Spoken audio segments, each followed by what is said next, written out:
오늘은 우리가 로마서 복음 왜 예수님일까? 라는 주제로 우리 함께 하는 말씀 나누겠습니다.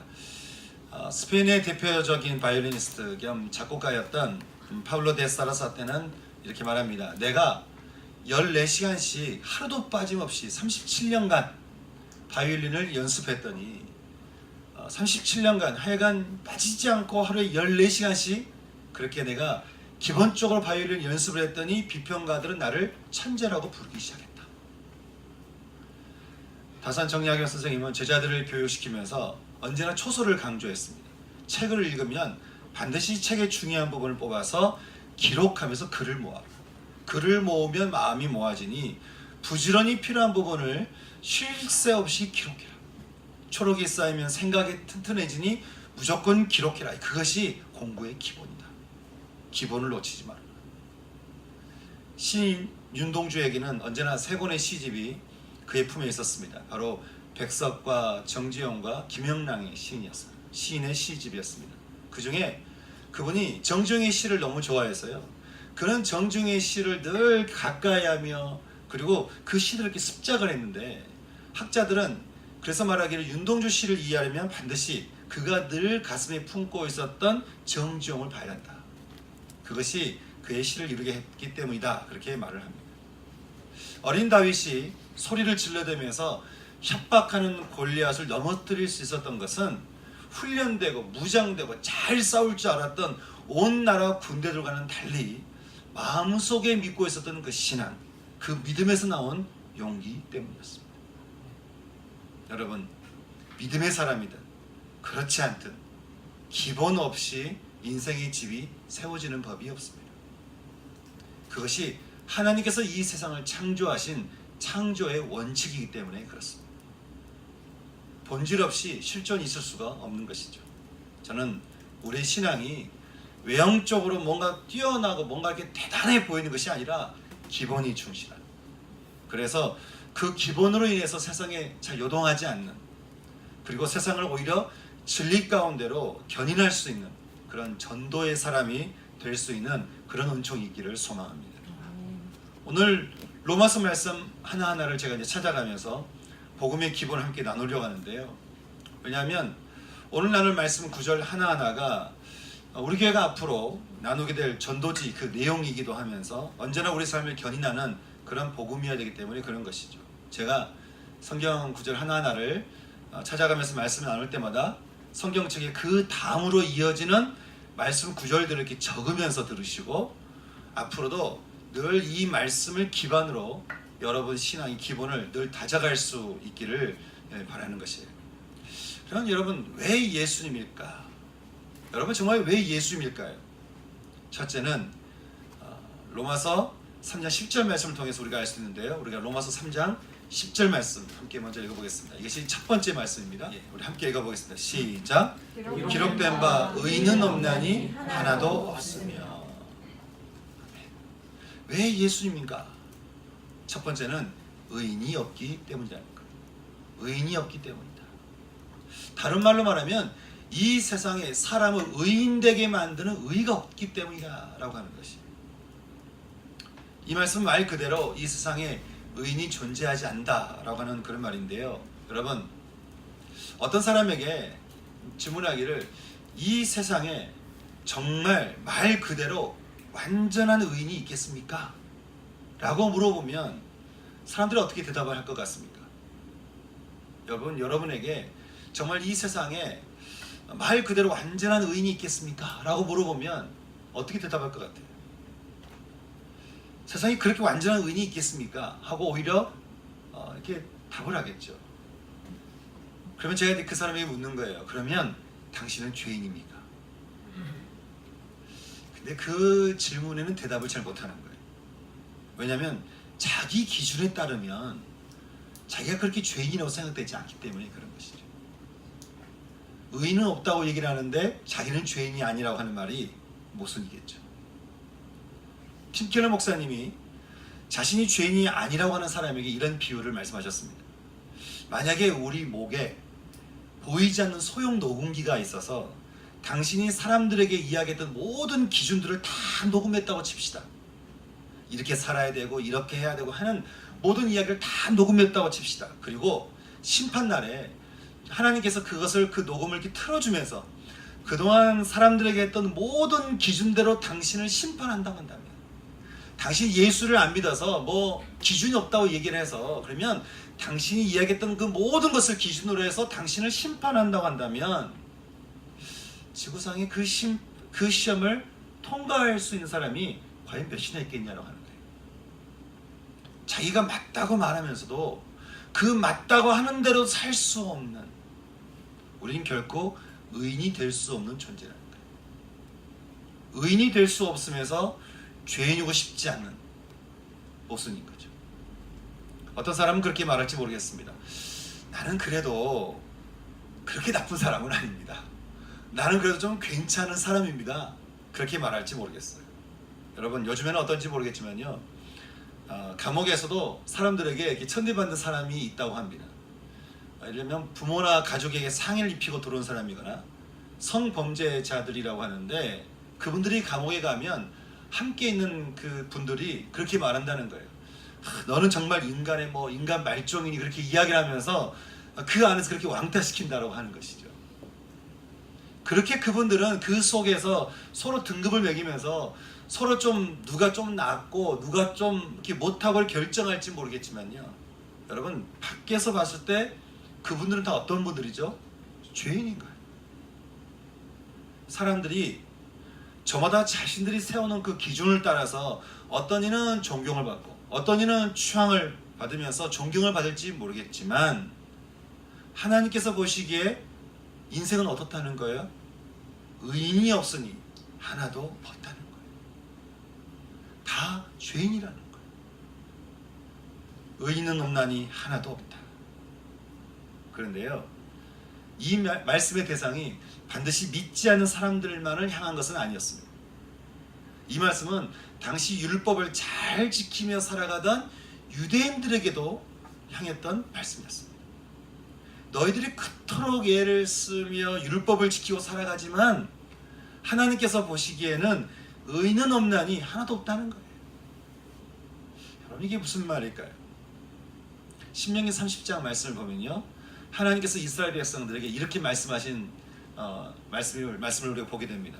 너와 너의 자손이 너의 하나님께로 돌아와서 오늘 내가 너에게 명령한 것, 그 10계명의 말씀을 온전히 지키며 마음을 다하고 뜻을 다하여 그 말씀을 청종하면 너의 하나님 여호와께서 너의 손으로 하는 모든 일과 너의 자녀와 너의 가축과 너의 토지 소산을 많게 하시고 너에게 복을 주시리니 너가 번성할 것이다. 너의 하나님 여호와께서 너에게 주실 땅에서 너는 축복을 받을 것이다. 여러분, 이게 누구의 약속입니까? 사람의 약속이 아니에요. 신의 약속입니다. 반드시 지켜지는 신의 약속인 거예요. 하나님께서 말씀을 따라 살아가는 사람들에게 주실 이 약속의 말씀이 여러분 얼마나 놀라운 말씀입니까? 그런데요, 이 말씀을 하신 하나님께서 모세를 통해 신명기 30장 18절에서 전혀 다른 말씀을 하고 계시면서 보게 됩니다. 그러나 내가 오늘 너희에게 선언하노니 너희는 반드시 망할 것이다. 다시 말하면 너희는 실패할 것이다. 너희는 넘어질 것이다. 그러니 너희가 포로가 되어 끌려가게 될 것이다. 여러분, 모세가 이 말을 할 때는요, BC 1406년 정도 되었거든요. 남유다 백성들이 멸망해서 포로로 끌려갈 때가 BC 586년이었으니까 무려 820년 전에 지금 모세가 말하기를 너희가 실패해서 포로로 끌려가게 될 것이다, 그렇게 말하고 있는 것입니다. 아니, 하나님이 엄청난 축복을 말씀하시면서 여러분, 아니 왜 그들이 망할 거라고 주님께서 말씀하셨을까요?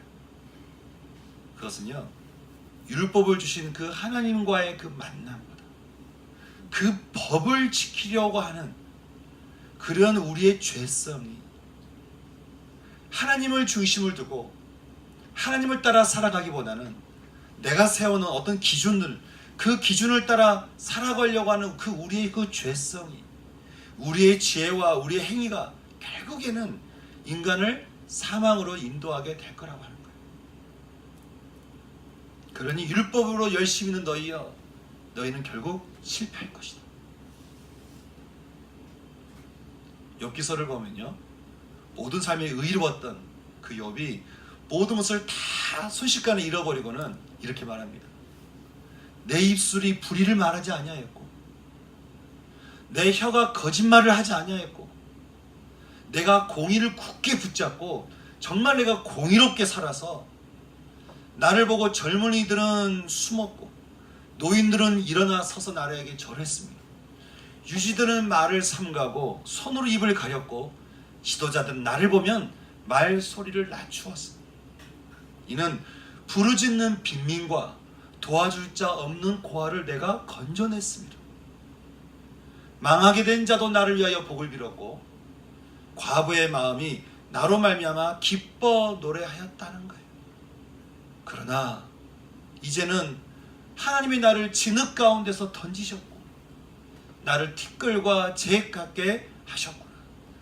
재 같게 하셨고 내가 주께 부르짖으나 하나님이 나에게 응답하지 않으십니다.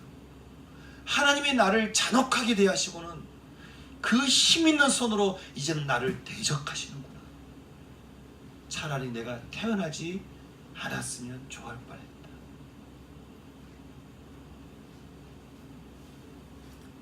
이 말을 듣고 있던 젊은 제자 엘리오가 이렇게 말합니다. 그대여, 그대는 정녕 의로운가? 그대가 의로운들 하나님께 무엇을 드리겠으며 그가 그대의 손에서 무엇을 받으시겠는가? 욥이 헛되이 입을 열어서 지식 없는 말을 많이 하는구나. 얘가 하나님 앞에 지금 공의를 말하느냐? 얘가 지금 하나님 앞에 지혜를 말하느냐? 네가 지금 지혜롭다고 말하느냐? 얼마간의 토론 후에 이제는 하나님께서 이렇게 말씀하십니다. 얘가 나의 공의를 부인하느냐? 인간을 향한 나의 판결을 네가 비난하느냐? 너의 의를 세우려고 지금 나를 악하다고 덮어 씌우는 거냐? 욥은 한참이 지나서야 그제서야 그 억울한 마음을 내려놓고 이렇게 고백합니다. 내가 주께 대하여 전에는 귀로만 들었사오나 귀로 듣기만 하였사오나 이제는 눈으로 주를 바라봅니다. 여러분, 그렇게 율법을 잘 지키며 살았던 욥이었습니다. 근데 그가 어떻게 고백하는 거예요? 내가 이제까지는 귀로만 들었다는 거예요. 눈으로 보지 않았다는 거예요. 그 율법의 주인 되시는 하나님을 만나지 않았다는 거예요. 뭔가를 지키려고 애를 썼고 뭔가를 붙들려고 애를 썼지만 정작 그것을 주신 그 하나님을 내가 만나지는 않았다는 거예요. 내가 이제야 주를 봅니다. 내가 그동안 자부했던 나의 모든 공의를 제가 거둬들입니다. 제가 취소합니다. 이제는 주 앞에 티끌과 재 가운데서 제가 회개합니다.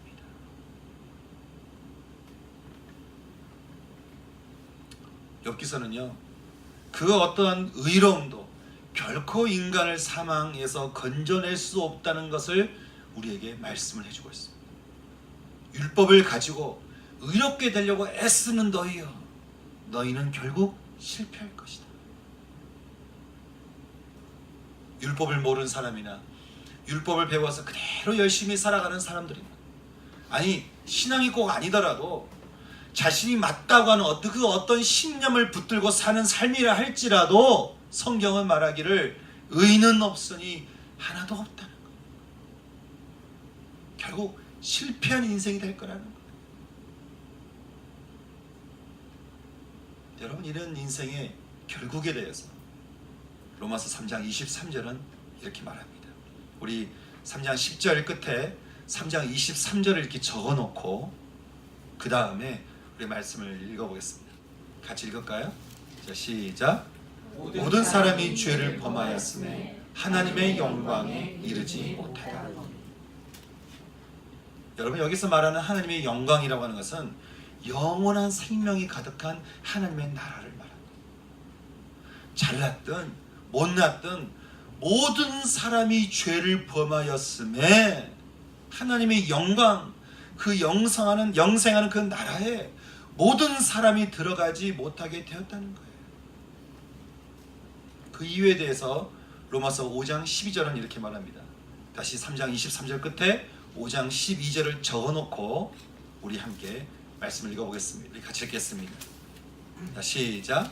그러므로 한 사람으로 말미암아 죄가 세상에 들어오고 죄로 말미암아 사망이 들어왔나니 이와 같이 모든 사람이 죄를 지었으므로 사망이 모든 사람에게 이르렀느니라.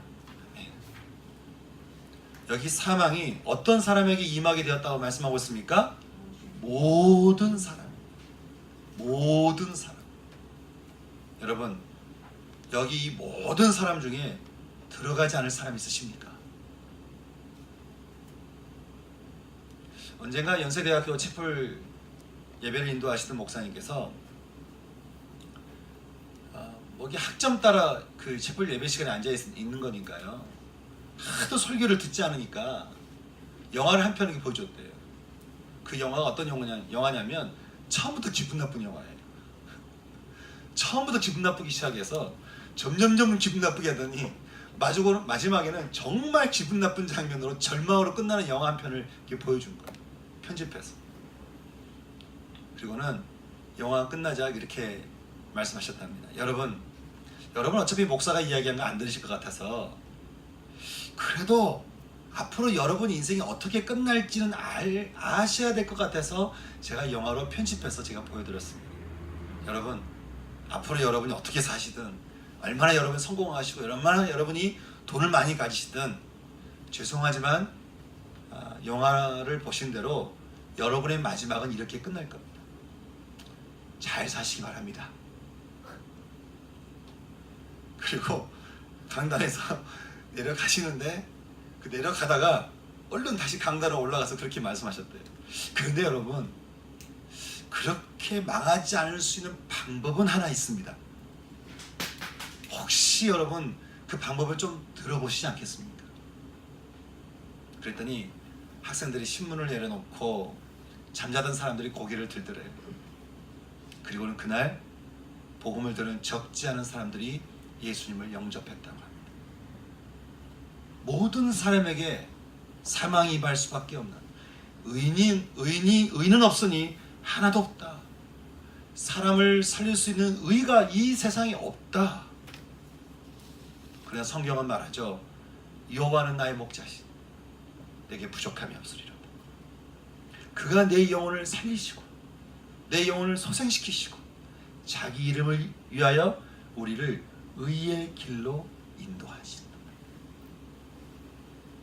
왜 예수일까? 첫 번째 답은 이 세상에 의가 없고 의인이 없기 때문이면서 동시에 예수님이 우리의 의가 되시고 또 그분이 의의 길, 생명의 길로 인도하시는 분이시기 때문이라는 것.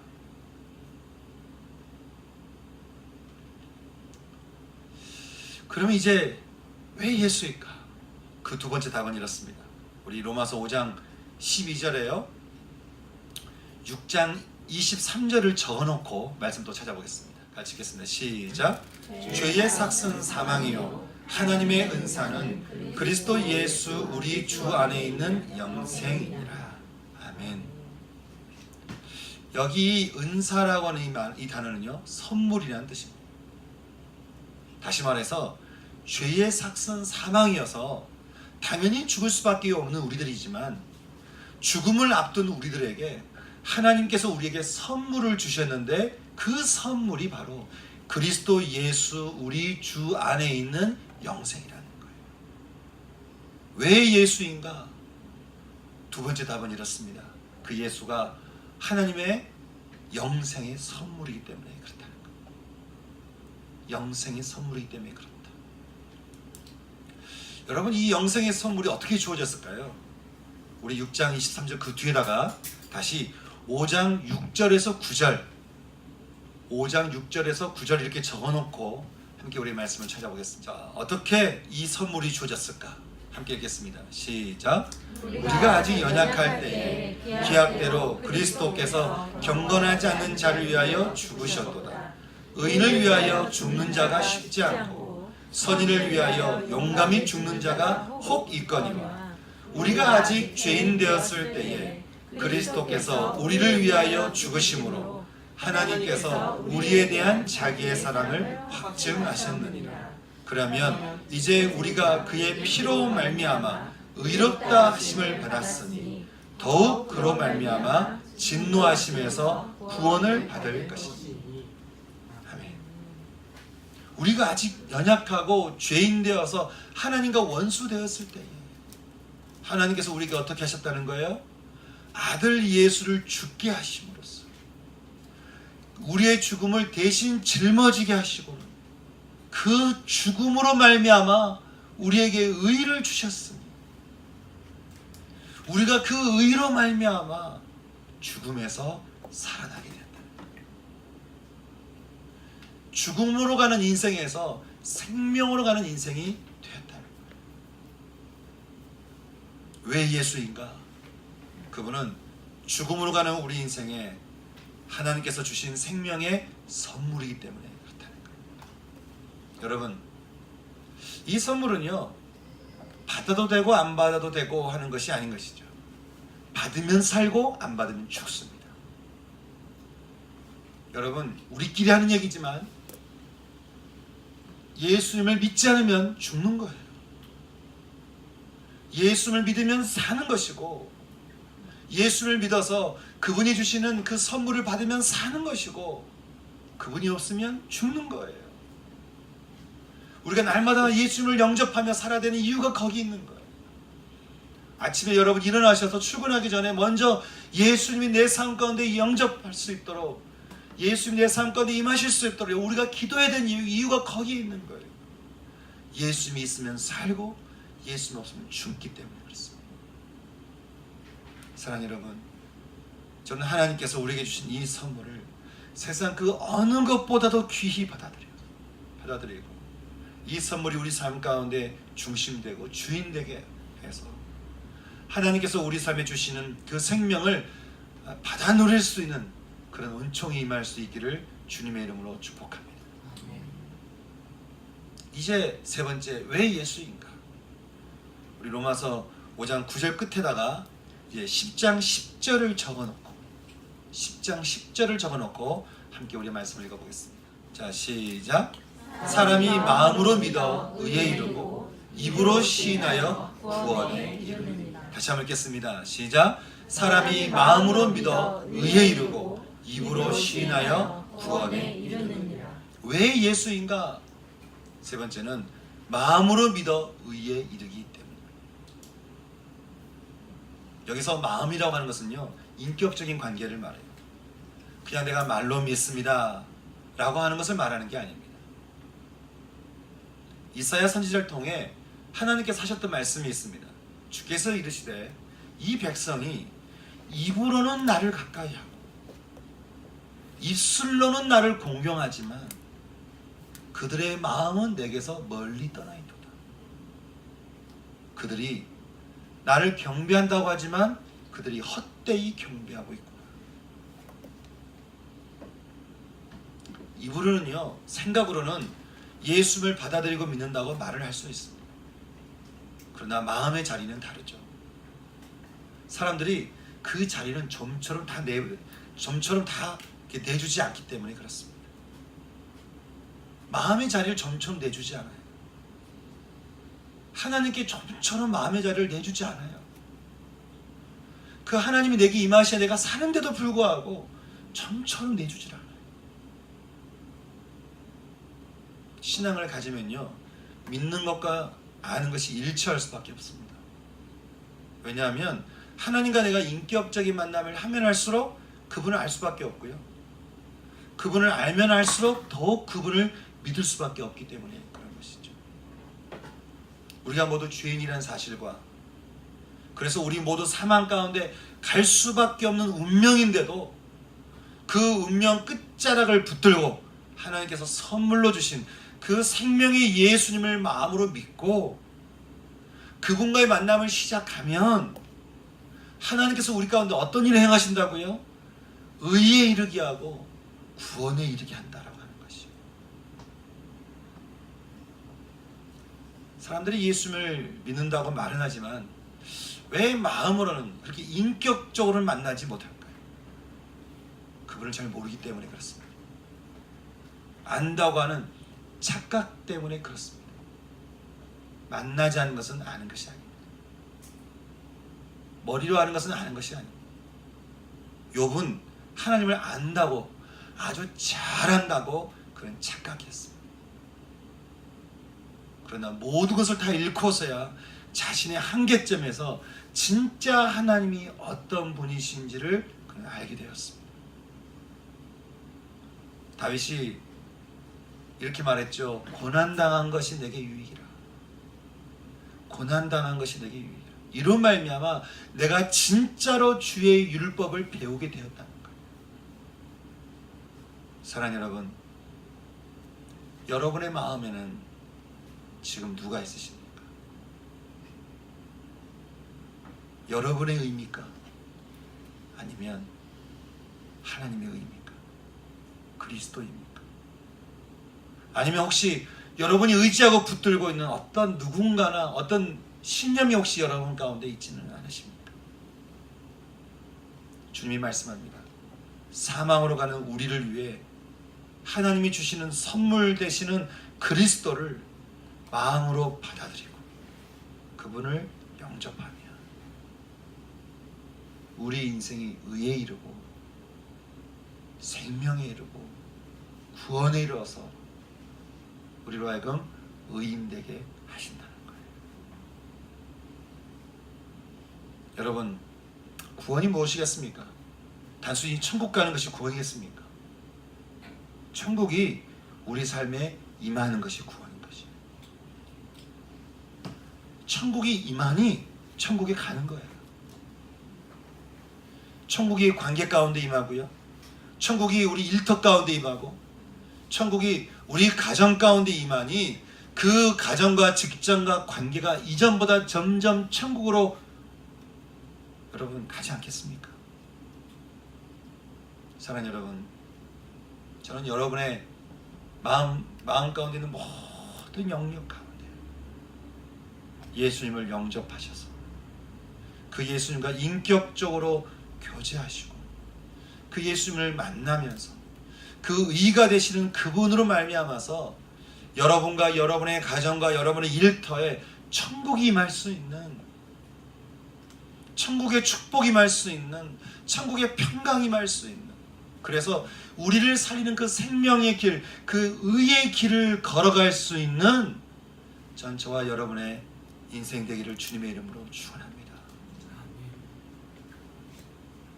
여러분, 이제 정말 예수님에게서 구원이 있다는 사실을 내가 보고 발견하고 그래서 정말 그 예수님이 내 안에 임하기를 여러분 원하신다면 우리 그 다음 말씀을 읽어보겠습니다. 로마서 10장 10절에 우리 끝에다가 10장 13절이라고 적어놓고 우리 로마서 10장 13절 말씀 함께 같이 읽어보겠습니다. 같이 읽을까요? 자, 시작.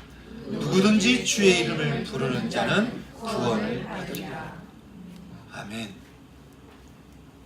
오늘 누구든지 주의 이름을 마음으로 불러 영접하면 누구든지 지금 이 순간 우리 모두에게 이 의와 구원이 우리 가운데 임하게 될 줄 믿습니다. 모든 영역 가운데, 모든 관계 가운데, 우리 삶 가운데 마음의 문을 열고 여러분 우리 주님을 영접하십시다. 왜 예수님일까요? 그 이름에 구원이 있기 때문에 그렇습니다. 그 이름에 생명이 있기 때문에 그렇습니다. 그 이름에 우리를 살리는 영생이 있기 때문에 그렇습니다. 여러분, 우리 주님의 이름을 찾으십시다. 우리 주님의 이름을 좀 부르십시다. 우리 좀 그 이름을 좀 붙드십시다. 그리고 기도하십시다.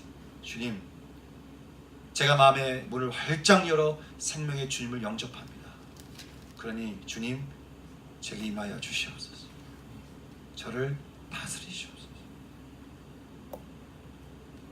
오늘 아침에 이 기도와 함께 천국 복음이 모두 가운데 임할 수 있기를 주님의 이름으로 축원합니다. 오늘 주님께서 우리에게 주신 이 말씀, 왜 예수인가라는 이 말씀을 여러분 가운데 믿음으로 다가와지는 그런 은혜가 여러분 가운데 있으시거든. 이 시간 함께 기도하십시다. 주님, 제가 주님을 영접합니다. 생명의 주님, 제가 그 주님을 영접합니다. 의의 주님, 구원의 주님, 제가 주님을 영접합니다. 제 안에 충만히 임하여 주시옵소서. 함께 기도 나갈 수 있는 이 시간 되었으면 좋겠습니다. 우리 같이 기도합시다. 주님, 제가 주님을 영접합니다.